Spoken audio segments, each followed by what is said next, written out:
I'm Danny, that witch next door, and you're listening to That Witch Podcast.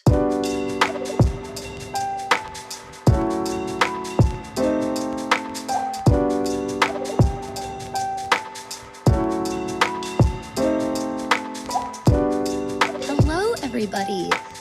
Welcome to another week, another episode of magic here at That Witch Podcast. If you've already been here, you know me, Danny, that witch next door. And if you haven't met me before, I am your host, your mentor, your guide, and instructor in all things magic, witchcraft, and astrology and witchy business.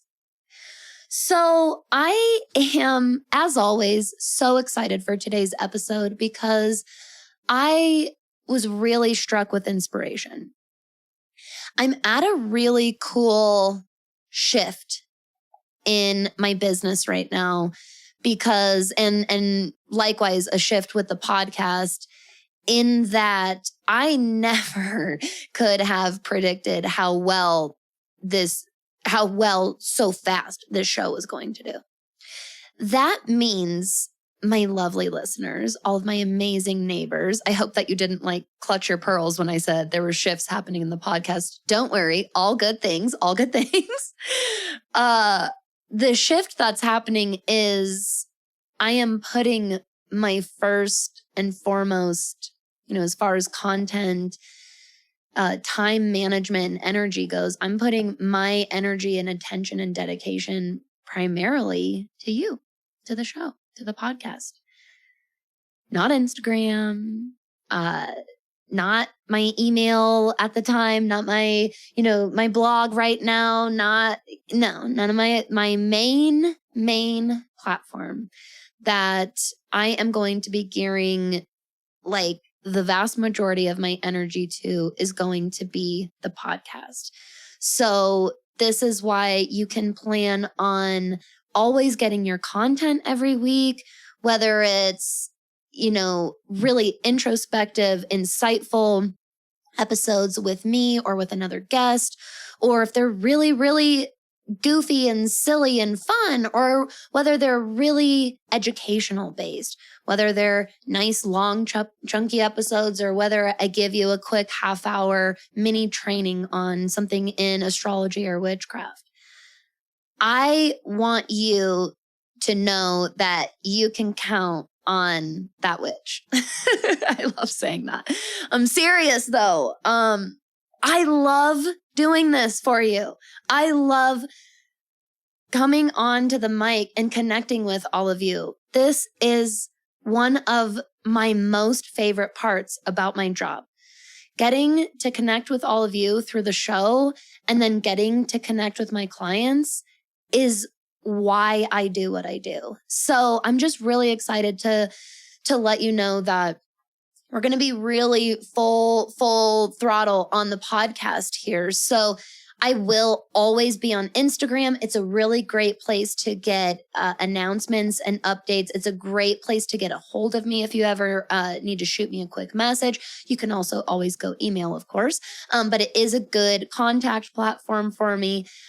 But I am going to gear most of my time toward putting out really solid quality episodes for everybody. And then from there, I'm going to focus on putting really solid quality content for all of you in that witch school. So don't forget about that. If you're not already on the wait list, get over to my website right now, thatwitchnextdoor.com/thatwitchschool. This is going to be really fun next handful of episodes because the reason I'm so excited about this big shift is now that I know where I really want to show up the most and where I want to really devote most of my energy to, once you really decide on that as a business owner, your inspiration and creativity for content and what you actually want to put out and what you actually want to say clarifies and opens up so much. I cannot stress enough how important it is to find your platform. Don't put all your eggs in one basket. There's a reason why I'm not saying, hey, podcast, I'm going to give up on everything else. Absolutely not. Diversifying your platforms is massively important and very, very, very beneficial. But when you do find that thing, when you do find that platform that you just vibe with, roll with that, embrace that, show up, be yourself, and have fun with that. And that's exactly what I plan on doing here. So with that being said, I have some very fun episodes coming your way. We have had a lot of really, really amazing guests on the show the last few episodes. It has been really fun opening up the doors to my communities, to one another. So, a lot of the people I've had on the show have been colleagues or people that I've worked with, and it's been really amazing introducing them to all of you. But in turn, it's been just as fun introducing all of you to them. I love hearing that some of you are working with Ashley and you're reaching out to Kaylee and you're reaching out to Kate, and you're definitely going to see more of Christy around here, my friend that we did the spooky episode with. I have a really, really great episode coming up with Christy in the new year. But what I want to focus on for now, because I missed you, is really helping you understand what it is exactly that I do. Because the services and the offers that I provide are practices that I do for myself that have absolutely transformed my perception and therefore my entire experience, my entire life. I feel so in tune and connected with the universe, with the collective, with my own loved ones, with myself, more than I ever have, more than even when I was a child. In some ways, I feel more authentic and true to myself than I was as a child. And that has shown me how much healing that has occurred because of my practice in witchcraft, because I study astrology, and because I took my career into my hands, and because I take the energy that's around me very, very serious. And I'm so mindful about who I interact with and who I spend time with. It is my number one goal to give that back to as many passionate, eager people like you as possible. And so that's why we are having a little mini series called Applicable Astrology. This is a term that if you've been around in the neighborhood, you may have heard me say this. You might have seen this on my website. Applicable Astrology is one of my personal brand messages. Okay. I have what we call content pillars. Okay. If you're a business owner and you do any kind of social media marketing and create content, which I would bet you do, you need content pillars, which are essentially anywhere between like 4 to 7 specific topics that directly relate to your values and your mission that you show up and talk about. And you either educate on those subjects, or you inspire people through those subjects, or you entertain people on those subjects. But those are your content pillars. One of my content pillars is applicable astrology.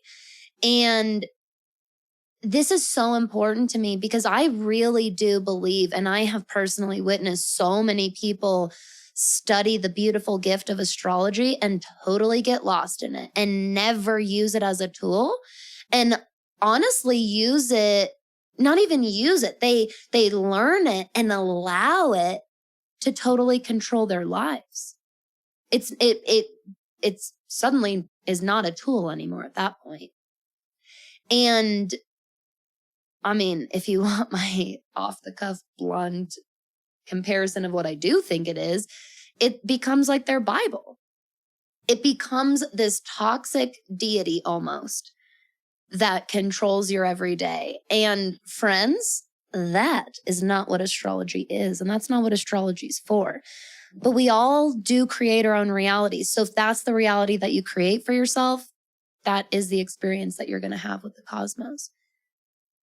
I, on the other hand, really am passionate about applicable astrology. I don't listen, I give some fucks about gossipy astrology. Let's be honest. I do love a good, juicy astrology. But really utilizing this incredible information to, well, honestly, enhance my experience here on earth, here in this life, to understand my experience better and therefore be able to live it to its fullest. That's where I'm at. That's what I'm all about. And that is what I'm going to do with all of you. So over the next few episodes, we are going to talk about how to actually use and apply astrology. Now, if you have never been here before, and this is the first episode you're listening to, and depending on your level of comfortability with, is that a word too? Is comfortability a word or is it just comfort? Oh, I hope you all can laugh with me about that. Okay. Depending on your level of comfort with astrology, I do really encourage you to go back to the how to study astrology or how to start an astrology study practice. I can't remember what the name of the episode is. I'm going to look really quick. I believe it's episode number 5, and I will make sure to link it for everybody. Let me make a note of that. I really recommend going back and listening to that, though, if you have never studied astrology formally and it is something that you want to do and you are really serious about really learning it, really harnessing it, and using it as a tool in your life. I do really recommend going back to that episode just because I think that the biggest thing that holds us back from really, truly retaining information that we learn when we're studying astrology is totally disorganized study practices. It doesn't need to be that way. It can be so much more simplified. And it is episode 8, Fundamentals, How to Study Astrology. I'll link it. So there is episode number 5, though, says how to get started studying witchcraft and astrology, which I would also really recommend you listen to. So lots of good content. But if you have already listened to those episodes, the reason I'm prefacing with all of that is because I am going to act as if you have already listened to those episodes. I'm not going to do a big review here today on how to study astrology or what good astrology books there are or good astrology tools like the almanac and the planner that I use. I've given those in lots of previous episodes, and I'll link the ones that those recommendations should be in the show notes. And you can go back and listen to those at your own pace. So for today, though, getting started in actually applying astrology to your life. Well, folks, before you apply astrology to your life, you have to understand astrology, at least somewhat. I want you to know right now, and please give yourself permission because I give you permission. You do not have to be an expert in astrology or identify as an astrologer in order to effectively use astrology in your life. Okay?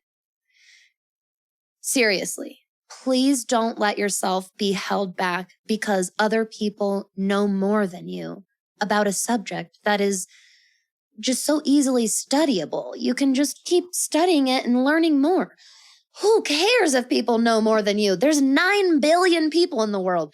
There are literally millions and millions of people that know way fucking less about astrology than you do. So please, if you are one of my neighbors here that struggles with like perfectionism and imposter syndrome, and it really does allow you to hold yourself back from just learning and practicing something you love, please give yourself permission post this really shadowy Scorpio new moon from yesterday and release that. It does not serve you. I'll tell you what will serve you and serve you well is using applicable astrology. So in order to do that, we're going to have to start at the beginning. We're going to have to start with the Wheel of the Zodiac. That's right. We're doing it. This is why I said it's going to be a mini series. So just so everybody knows, I'm going to record the story of the Zodiac and how once you have a basic understanding of astrological energy, at least the basics, how we actually use this in our life, how you can really get started understanding transits, how you can really get started understanding aspects, okay? We're going to go from super, super basics and get a little intermediate with it so that you feel like after you listen to the next handful of episodes, when you get online on social media or you get on your app and you see the next transit or where the moon's moving, I want you to feel a little bit more like, hey, I kind of understand that a little bit more now. Hey, I kind of recognize what that looks like a little bit more now. Okay? That's my goal for you. Now, in order to do that, I do need to paint somewhat of a picture of the Zodiac Wheel for you. Now, I say the story of the Zodiac, and there is a very traditional story of the Zodiac. I will interlace some of that into my explanation, but overall, what this is going to be is Danny Wright, That Witch Next Door's tour of the astrological wheel, the 12 houses, and everybody that lives there. Well, the main players that live there, we're not getting into everybody, okay? We're going to stick with the main players. And this is going to be a multi-part series. So each episode will probably cut off around a half hour or so. And then you'll have to wait till, for a couple more days till the next episode comes out. So without further ado, let's get started. House number 1, classes in session. Seriously. If you are a person that likes taking notes, grab a pen, grab a notebook, preferably the same one that you plan on using with subsequent episodes, okay? And again, don't worry, this isn't going to be this super, super long episode like you already saw by the timestamp. We're really just dipping our toes in, and then we'll just keep going into the layers as the episodes go on over these next few weeks. House number 1. Okay. House number 1, everybody, is, I would love it, by the way. I'd really love it. And you would really love it too. If you did have some kind of visual. So being able to look at a zodiac wheel is going to be very, very helpful. I will leave a link for a zodiac wheel in the description that you can go pull up on your phone or computer or whatever so that you can have visual reference. I even have one and I have the wheel memorized, but I am a very, very visual person. So if you are too, I highly recommend doing that now. You can press pause if you need to. So house number 1, if you're looking at the wheel, traditionally is ruled by the sign of Aries. Aries and the first house is ruled by the planet Mars. Okay? So, zips up. There we go. Pulling up my chart. Sorry. So, in the first house, we have Aries. We have Mars. This is a fire house. Okay, so this is a house. And folks, one more little pin. I'm talking about the traditional zodiac wheel, okay? I'm not talking about your natal chart. Your houses in your natal chart might be ruled by completely different planets, completely different signs, and completely different elements. The purpose of this is to simply get you a really good, solid base understanding of the energies of the signs, the planets, the houses, okay? And that's why we're mixing in the modalities and the elements here to help give you an idea of what these energies look like. But again, we're doing this in a general sense, not in a natal chart sense. We will get there later, one step at a time. So, house number 1, fire, Aries, ruled by Mars, and this is a cardinal sign, okay? Aries is cardinal. There are a total of 3 modalities or movements of the planets. Movements of the signs, if you will. And that will make sense the more and more we go on. And actually, I will also link the Modalities 101 video. It's a Moon Day Musings that I recorded a few weeks ago on Instagram. Really good information in there. If you're interested in modalities or just think they're interesting, that video is linked in the description if you want to go read that. So just know for now that Aries is cardinal energy. The very first house in the zodiac is the house completely concerned with capital S, self, okay? This is where our self-worth comes from. This is our self-image and how we want to be presented and look on a very day-to-day basis, okay? A lot of how we see ourselves is in the first house. And if while I'm talking, you're going, this sounds a lot like your rising sign, ding, ding, ding. Your rising sign is the cusp of the first house. Okay. I'm using a Placidus housing system. This is different for other housing systems. I'm not talking about that. I'm talking about Placidus. And in Placidus, the cusp of the first house, or the line that begins the first house, if you will, that is your rising sign. So for me,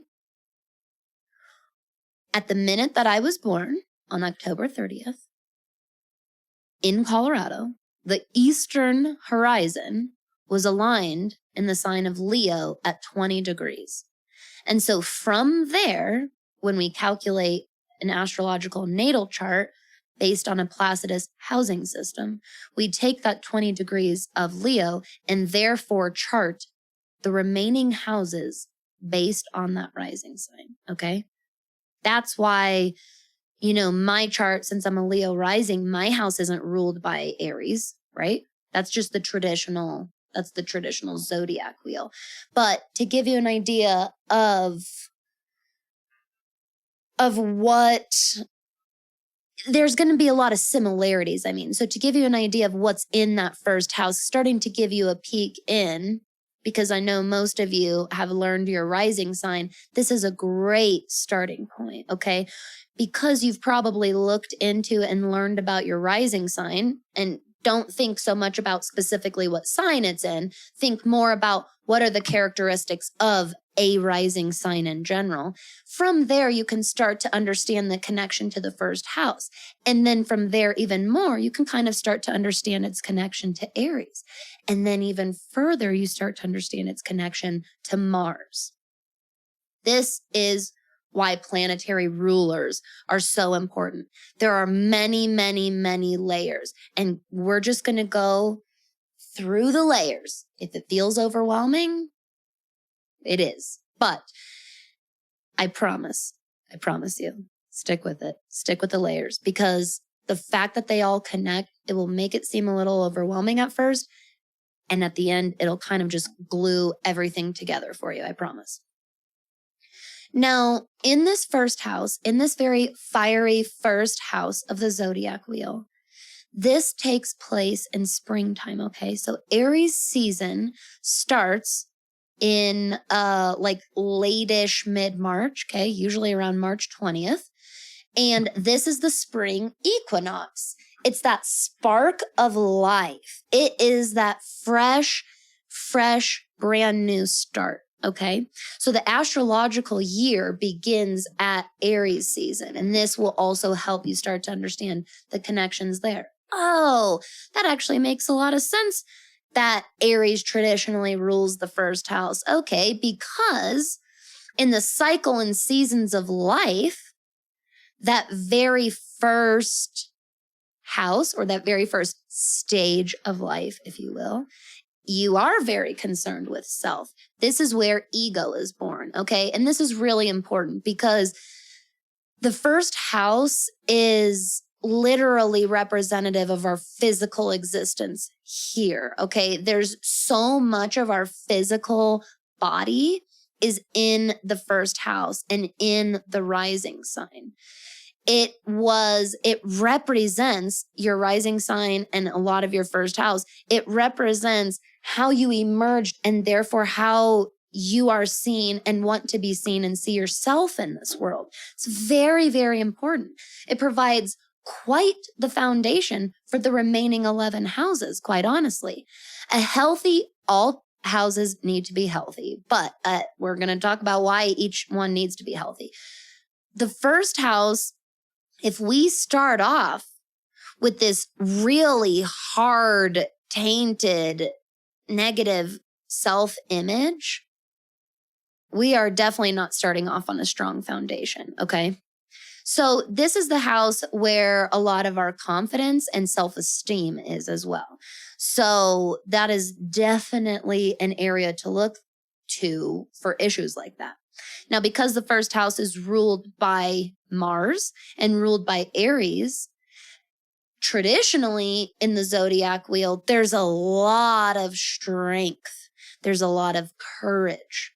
There's a lot of innovation and action taking, okay, in the first house. This is why Mars is the planet of our action and how we move. Again, our physical existence in this life. That's why the first house matters so much. That's why your rising sign matters so much. Without it, well, you'd just kind of be this floating little, right? Like we really need sense of self. That's so important. That's why when we have a really ugly relationship with ourself, it shows everywhere else in our life. You got to start from a good foundation. And Mars houses our instincts, all kinds of them, but very specifically our survival instincts, okay? Mars is really this planet of reactions. And that's what, let's be honest, that's what our instincts are. They're a series of intuitive reactions, typically based on survival, right? The purpose of an instinct is to keep us alive. And that's really what Mars does. And that's what Aries does. And that's why there's so much passion in Aries and why there's so much passion in Mars. And I'm kind of specifically talking about like angry passion. They care a lot. They really do care a lot. Aries gives a fuck. Fire signs really do give a fuck. It's earth and air that are easier to just detach and not care. Fire gives a lot of fucks. And so this is why Mars houses a lot of our anger. This is why our Aries placements house a lot of our anger and house a lot of our passions. So what you can do while we go through the Zodiac Wheel or while you start learning all of this is, okay, I understand that this is traditionally the first house. And hey, you might be an Aries rising. You might have a chart like my husband's and you can kind of use your own natal chart as a cheat sheet. It's really nice. But what you can kind of do if you're not an Aries rising and your houses are different than the traditional Zodiac Wheel is I want you to look at these as separate layers in your chart. I'm going to talk about them wholly like this. We're going to just start at each house and we're going to talk about everything that's there and all the energy that's there. And I want you to peel apart these layers as they come to you because I really truly believe what needs to resonate with you most will. So as I say these things, if you're like Mars, go look at your Mars. Who cares if it's not in Aries? Where is it? Which house is it in? Where does your passion lie? What does your movement look like? Are you naturally a slow mover, quick thinker on your feet? Are you very instinctive and reactive? Or do you find yourself to be kind of more clumsy and not know what to do with your actions sometimes? Okay. That's what I want you to do as we go through these houses and I just give you my insights on all the different energy that's in there. I want you to use it as inspiration to get into your own chart and to get into the collective transits because they're all over Instagram. I know y'all follow other astrologers besides me that post way more often about what the actual astrological weather is. I know that most of you have a great app like Time Passages because we've talked about it multiple times here. And so this, I want you more to be like, oh, Mars and everything she's saying. Didn't I just see that Mars moved into Scorpio? Wow. Knowing what I know now about Mars and knowing what I already know about Scorpio, makes a lot of sense why things have felt a little bit harsh. Makes a lot of sense why things have felt a little bit blunt the last handful of days. Plus, you add that Scorpio new moon on top of it. Listen, Scorpio season does not fuck around right now. Everyone's just out being blunt. And honestly, it's okay if you get your feelings hurt, validate them, and you make sure you keep speaking your truth too. It's just part of the revealing season that is Scorpio. On to kind of wrapping up the first house here.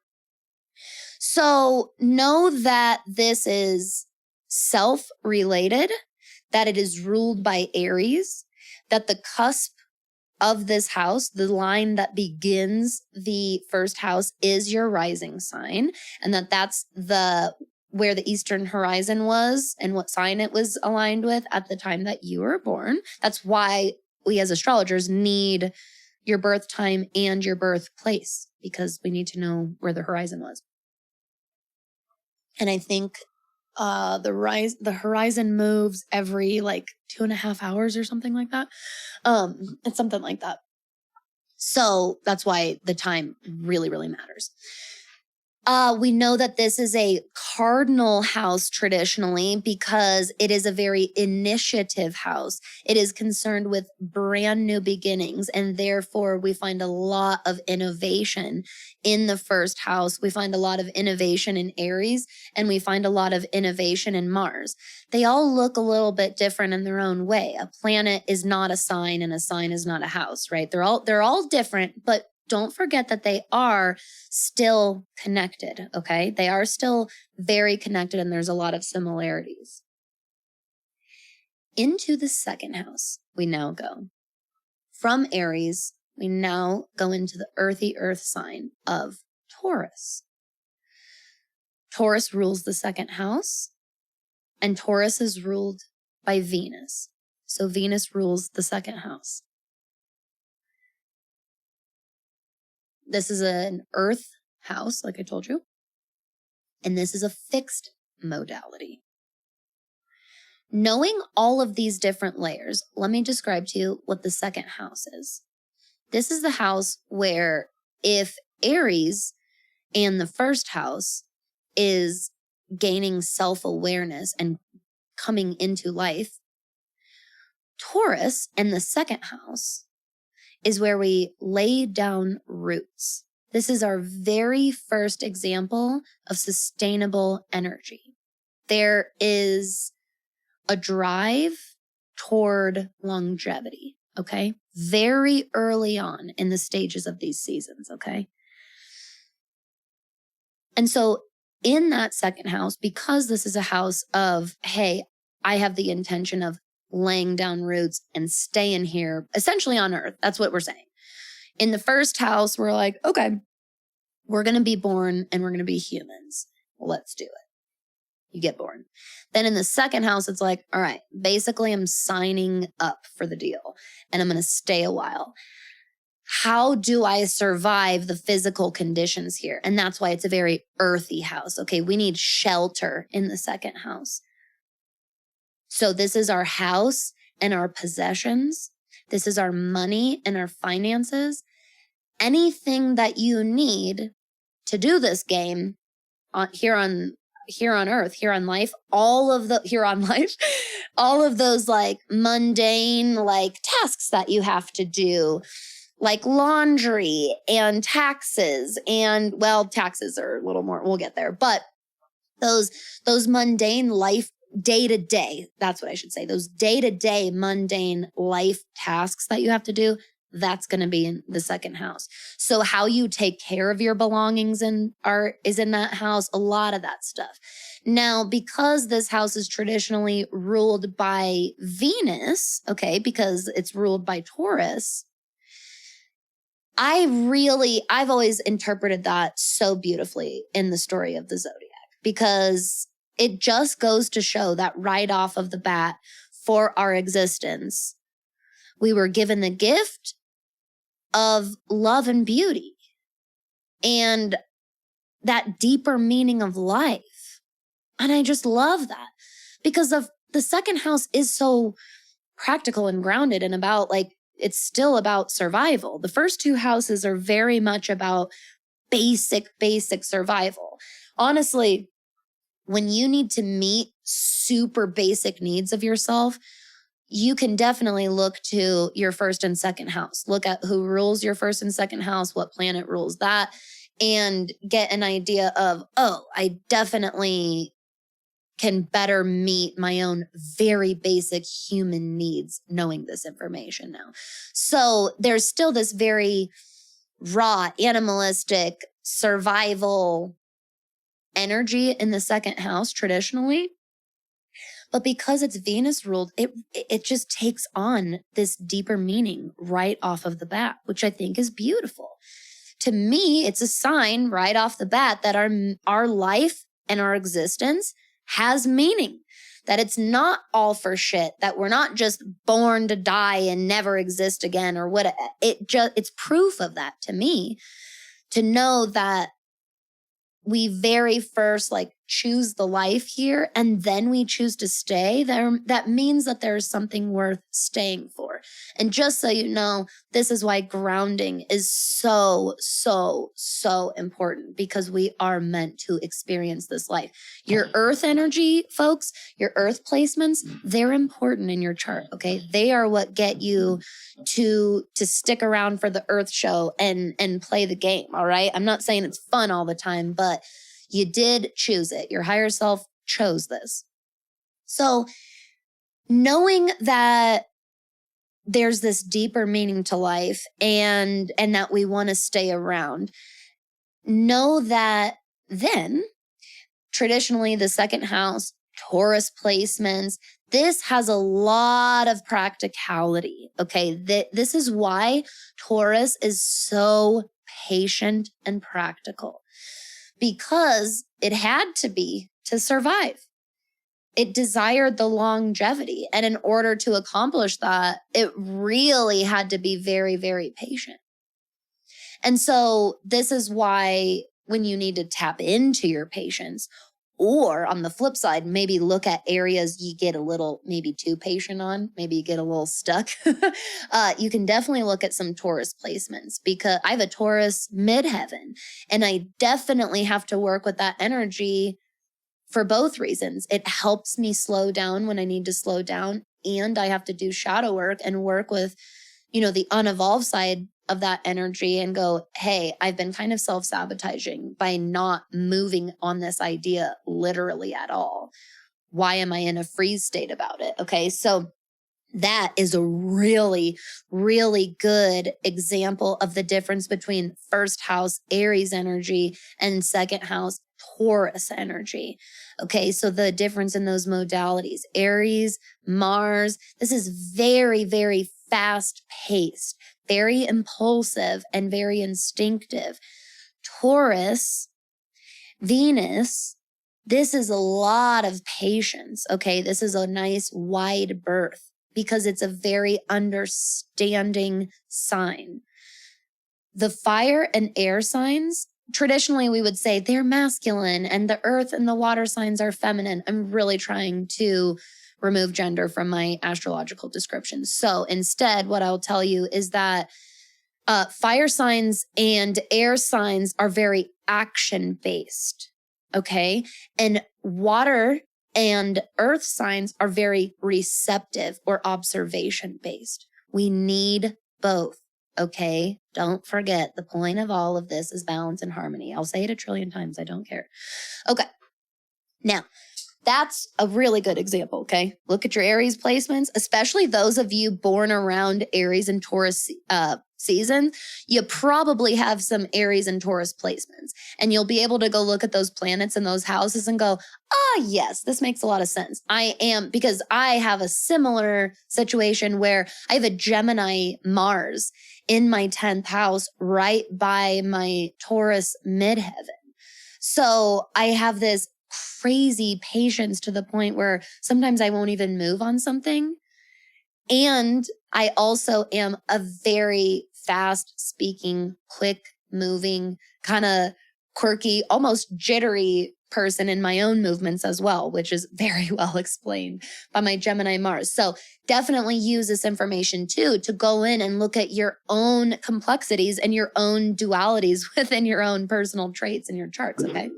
Now, on to the third.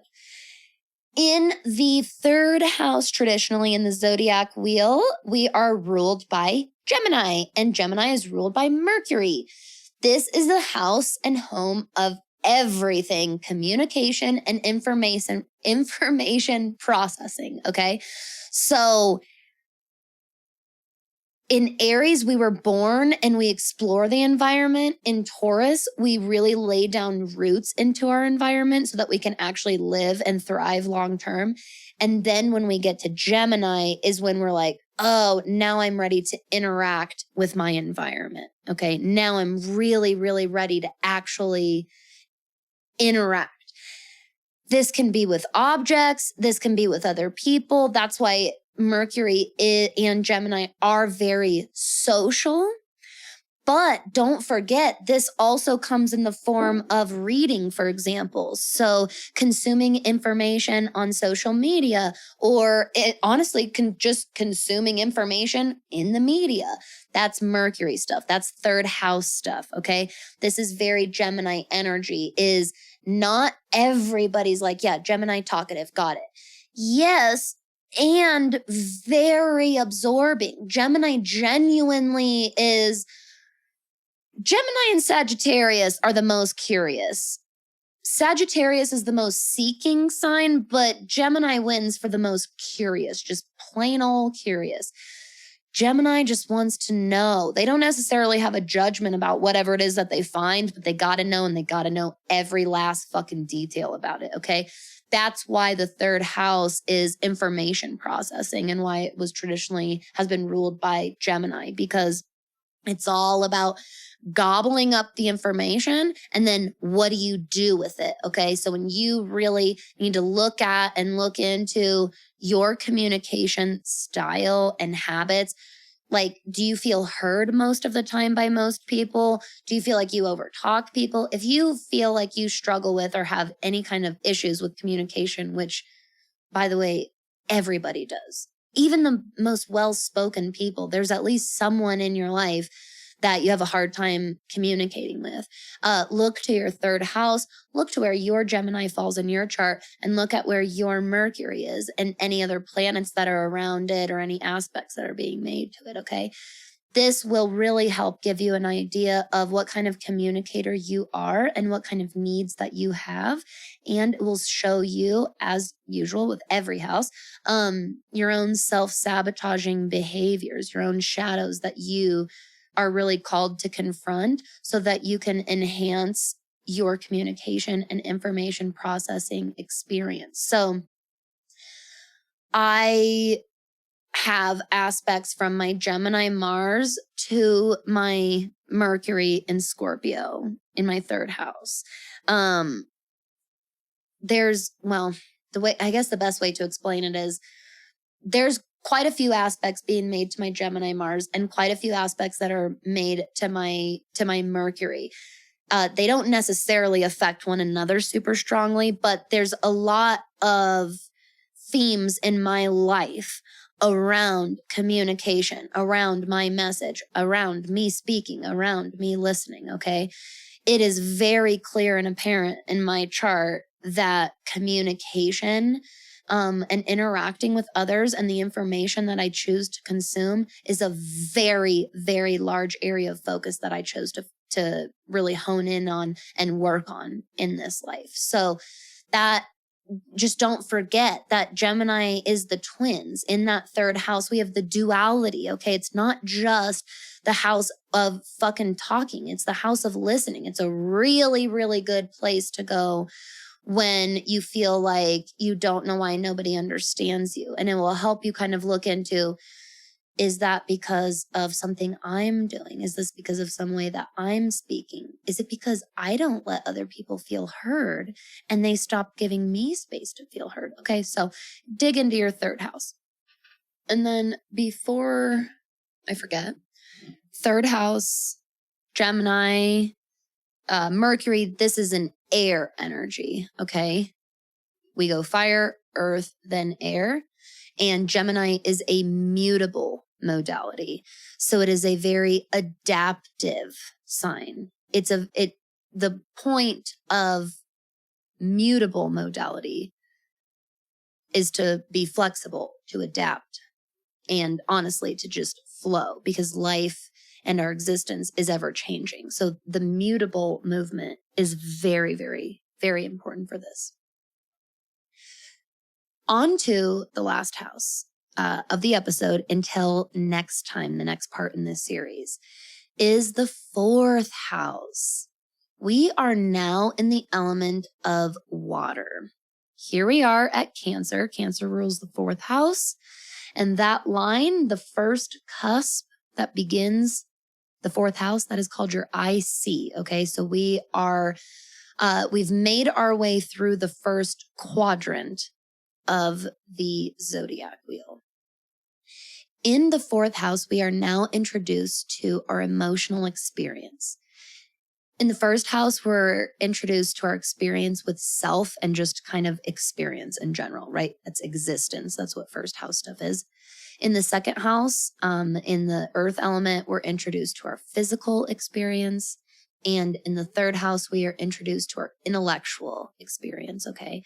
A lot of our mind is ruled by Mercury and in the third house.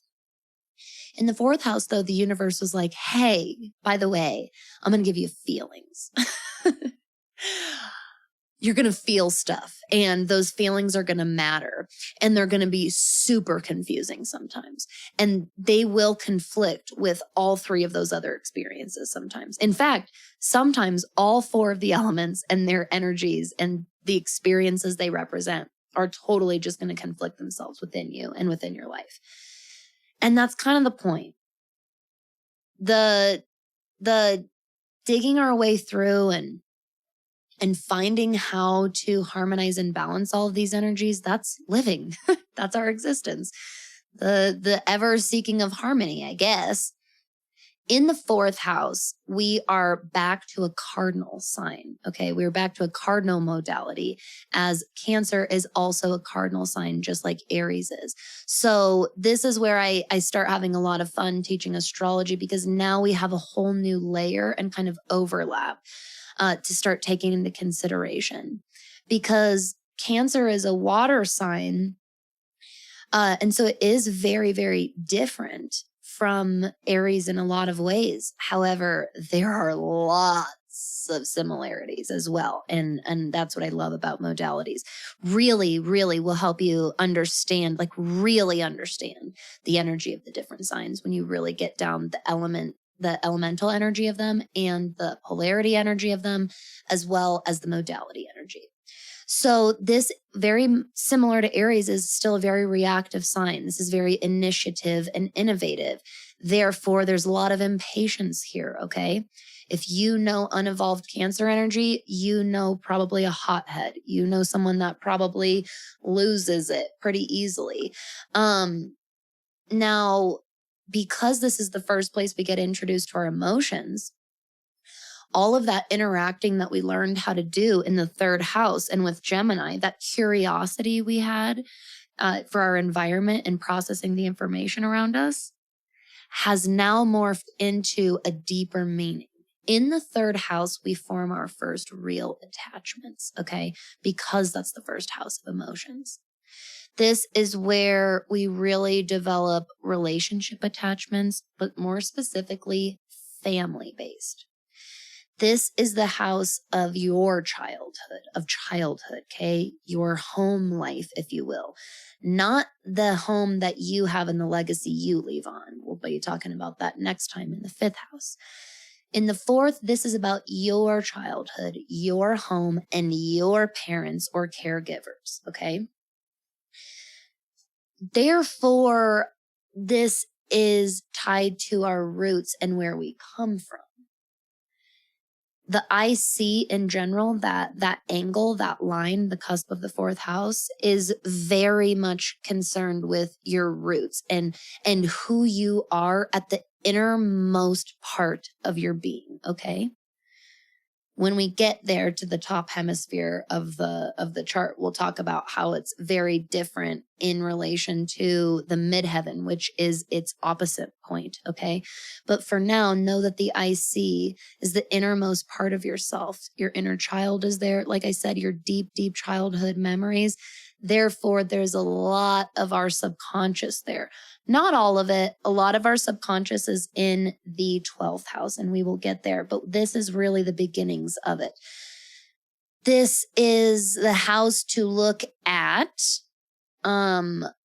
for, inner child shadow work. The stuff that you want to learn and uncover and deepen your understanding about traits that you have as an adult that you're very sure are linked and rooted in childhood. This is the house you want to look at. You want to, again, same as the others. You want to look at, do you have any planets or placements in that house? What is the house ruled by and what planet rules that sign? Okay. And then you look at that planet in your chart and kind of investigate the health of it, if you will. What planets are by it, what aspects are being made to it, yada, yada. This is a very hard house for a lot of people to explore. I'm not going to lie. There's a lot of heavy hitting here. This is a hard house because since we form our first attachments here, this is where we get like smothering and helicoptering and overprotection of our loved ones. Okay. And that's why Cancer can be that very impatient, reactive, out of love. They're that person. And that's why there can be a lot of toxicity there, They can really be trying to operate out of a place of love, but they don't realize how damaging their behavior is. Cancer has to learn that even though they're the first sign that learned attachments, therefore they have to be the first sign to learn how to let go of attachments. And that is hard. That's why it's very, very hard for major Cancer placements to let their loved ones around them do their own thing or learn for themselves. They genuinely don't want anyone to get hurt. If they care about you, they genuinely don't want you to get hurt. That's probably why they'll go to bat for you more than anybody else. I mean, a strong Cancer placement is a great person to have on your team. Trust me. But we really, really have to be mindful of our over and toxic and unhealthy attachments in this house, okay? Now, because of that cardinal modality, because of that combined with the watery energy, Cancer has to learn to think before it acts. And Cancer, that doesn't come naturally, okay? This is, that's more of a cerebral trait. Especially, it's not even just more of a cerebral trait. That's more of a trait of a fixed sign. A fixed sign is a lot more patient, has the foresight to go, hey, seriously, do I want to do this right now? Is this a good idea? And Cancer's acting out of the name of love, okay? So in this house, this is where you can find a lot of information about your ancestry and how you were raised and your relationship with your parents, like I said. This is a primary place to start for shadow work. And if you go to that house and it's an empty house in your chart, again, that doesn't mean we just ignore it. If anything, you definitely need to make sure you don't inadvertently neglect it because you don't have any major placements really drawing and focusing your energy in that house, okay? even if you choose to grow up and not continue on having some kind of family, you are a human being that has an imprint and a legacy on this planet, on this life, okay? And so that's why a healthy fourth house is so important. Understanding where you come from and your roots and how you were raised, and identifying any traumas, identifying any wounds, having the courage to face them, having the love and compassion to heal them. This is how we make sure that we come from a really mindful, healthy, grounded place, honestly, when we do get to the fifth house, which we'll talk about next time, and we start thinking more externally. But for the first quadrant, for those first four houses, when I say quadrant, we are hyper-focused on self. These are very personal houses, okay? Your first, second, third, and fourth are very, very, very personal houses. Those stages of life are very personal. Not that many people in your life will have access to those houses unless you let them, like by telling them memories or allowing them to come over to your house or right, things like that. So we are still in very private, self-related, individualistic areas of life right now. And when we get into the next couple episodes, you'll see that we'll really start to emerge and become more external beings. And this is where we develop our relationships. This is where we start confronting like I said, our legacy and our ripple effect that we have. So I'm really excited. This is a perfect, nice little baby place to start. It's a lot of information. And so that's why we're doing these in chunks, because I want you to take today any notes that you took or any thoughts or breakthroughs or questions that came through for you. I want you to make note of those things and really give yourself the permission to explore them over the next few days before you hear the next chunk of houses on the next episode, okay? What stood out for you? Again, was it when I mentioned Mars? Was it when I was talking about looking at where your Gemini energy was? Anything. Whatever stood out to you for a reason. And your mentor, I would like you to please explore that. Don't ignore those intuitive messages, okay? And if anything comes up along your journey, feel free to send me a message. I would love to help you out. And I really, really sincerely appreciate your time today. I just want to take a moment at the very end of this episode to once again express my immense gratitude for all of you, because you literally make my dream come true every single day. I get to sit down and create content that I'm passionate about to teach it to other people. Teaching is like my favorite thing in the whole world. So thank you. If you really resonate with the information that I give here on the show, if you really vibe with my energy and you think that we could work together and I could really help you grow, I would love to talk to you. I still have a couple of spots left in my Align and Attract pop-up offer mini coaching experience with my amazing business coach, Kate Visser, and I. I'll be bringing all of this really dope, really amazing astrological and spiritual knowledge to the table. I'm going to help you identify self-sabotaging behaviors, areas of burnout, areas of blockage, and really help align your business and your life so that you feel like you're heading in a direction that feels right and that feels meaningful, that feels like you're actually listening to your intuition and listening to your calling. And then you're going to have this session with Kate where you really dig into the logistics and the practicality of the structures and strategies within your business, your marketing, your content, okay? She's going to bring her amazing entrepreneurial expertise to the table, and she's going to get in there and, again, identify specific areas of challenges for you so that you can readjust, maybe come up with some new ideas, maybe ditch some old ones that aren't working. And between the two of us, we are going to develop a really amazing action plan for you for moving forward after this experience. I'm going to give you a playbook with what comes up during our session and everything that I want you to work on going forward. And then Kate's going to give you her own report of the same type based on what you go over in your session with her.